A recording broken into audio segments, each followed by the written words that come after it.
예, 점심 메뉴는 국수였습니다. 5년 만에 이재명 대통령이 여야 지도부를 초대해서 점심을 함께 했습니다. 5년 만에 성사된 여야 지도부 회동 의미가 적지 않은데 105분 동안, 1시간 45분 동안 진행됐던 회동 분위기, 내용 어땠을까요? 먼저 영상으로 확인하시죠.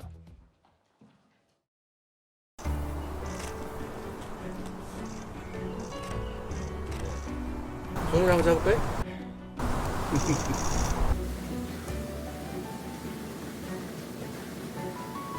제가 맨 마지막에 하는 게 어떨까요? 아니 먼저. 먼저. 네. 어쨌든 우리 송 대표님 당선을 축하드립니다. 그리고 많이 도와주십시오. 김용태 우리 위원장님은 퇴임이 예정돼 있는 건가요? 네, 6월 30일까지. 딱 정해져 있어요. 그동안 고생 많으셨습니다. 어쨌든 제가 한번 뵙자고 했는데 가능하면 좀 많이 빨리 뵙자. 다른 야당들도 한꺼번에 보자 이런 또 요구도 있긴 하던데 아무래도 좀 밀도 있게 말씀을 좀 들어보려면 원내교섭단체나 따로 뵙는 게 좋을 것 같아서 제가 좀 서둘러 뵙자고 부탁을 드렸습니다. 예. 박근혜 전 대통령은 취임 46일 만에, 문재인 전 대통령은 취임 9일 만에, 자, 이재명 대통령은 취임 18일 만에 여야 지도부와 오찬 회동을 가졌습니다. 자, 김동원 국민의힘 대변인 나오셨어요. 오늘 보니까 어쨌든 화기애애한 분위기였던 것 같고 제일 눈에 띄는 건 넥타이였어요. 자, 4명의 넥타이 어떤 정치적 의미가 있다고 보세요? 이재명 대통령의 넥타이는 취임식 때 그 넥타이와 컨셉이 같죠? 김동원 대변인하고 비슷한 그렇습니다. 사선이에요. 저도 신경을 좀 썼습니다. 통합의 넥타이. 예, 상당히 우리 색깔만 고집하지 않겠다라고 하면서 이른바 포용과 통합의 넥타이로 빨간색이 들어가 있는 그런 넥타이를 썼는데 저는 지난번 취임식 때도 얘기를 했습니다만 고민의 흔적을 높이 평가한다라는 얘기를 했습니다.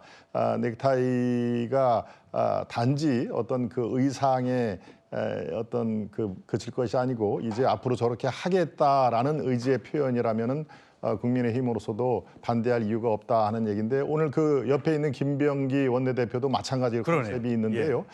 부디 지금 저 넥타이를 맸던 초심이 앞으로도 계속 이어지기를 빕니다. 예. 아마 상당 부분 그 정신은 이어갈 걸로 저는 예측을 하는데요. 초반부터 그렇게 제1야당과 척지는 그런 알겠습니다. 언행이라든가 뭐 정책에 나올 리는 없겠다 하는 의미에서 넥타이를 맨 초심은 앞으로도 계속 이어지길 바란다 이런 말씀드립니다. 성치훈 부의장. 예. 우리는 먹는 거 중요하지 않습니까? 예. 국수였다고 합니다. 예. 자, 국수. 우리가 어디 점심 식사에 초대해서 국수를 주면 어떤 의미가 있는 거예요? 일단 국수는 뭐 장수를 의미하긴 하는데 예. 근데 참석하신 분들의 얘기를 들어보면 국수의 뭔가 고명이나 이런 색깔들이 되게 다양했다고 해요. 그러니까 그게 좀 의외여서 그러니까 보통의 국수는 하얀색이 좀 가득하지 않습니까? 그렇죠. 그럼에도 불구하고 아마도 좀 그 첫 번째 취임 선서 때 사실 취임 선서 하신 이후에 그 원내 지도부들과 함께 식사를 하지 않았습니까? 그때 우원식 국회의장 그렇죠. 그 당시 예. 그때 우원식 비빔밥. 국회의장 비빔밥이 다양한 화합의 상징을 하는 거였기 때문에 아마도 대통령도 그런 화합의 의미를 좀 담고 싶었던 게 아닐까. 그래서 좀 소박하게 국수를 식사를 하되 그 안에 다양한 색깔을 넣음으로써 왜냐면은 이재명 대통령이 계속해서 후보 시절부터 이 넥타이 색깔로 뭔가 통합의 메시지를 던지고 있기 때문에 그 국수라는 메뉴 안에 뭔가 통합의 메시지를 담기 위해서 좀 색깔이 다양한 고명을 담지 않았을까 그런 고뇌가 보였다는 말씀드리겠습니다. 첫 번째 회동 분위기는 나쁘지 않았는데 예, 여당에서 참석했던 2명의 지도부 날카로운 얘기를 했습니다. 들어보시죠.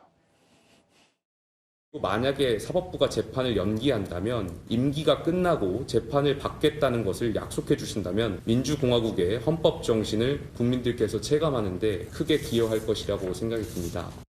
49.4%의 국민이 이재명 대통령을 선택을 했는데 50.6%의 국민은 이재명 대통령을 선택을 하지 않았다는 점을 고려해서 통합과 협치로 나아가기 위한 야당의 그 고언을 좀 들어주시기를 바랍니다. 예, 이 주제 짚기 전에 속보 잠깐 소개하겠습니다. 이재명 대통령이 나토 정상회의에 참석하지 않기로 조금 전 공식 발표를 했습니다. 국가안보실은 국내 현안과 중동 정세로 인한 불확실성이 크기 때문에 이번 회의에는 가지 않는 걸로 결정했다라고 밝혔습니다.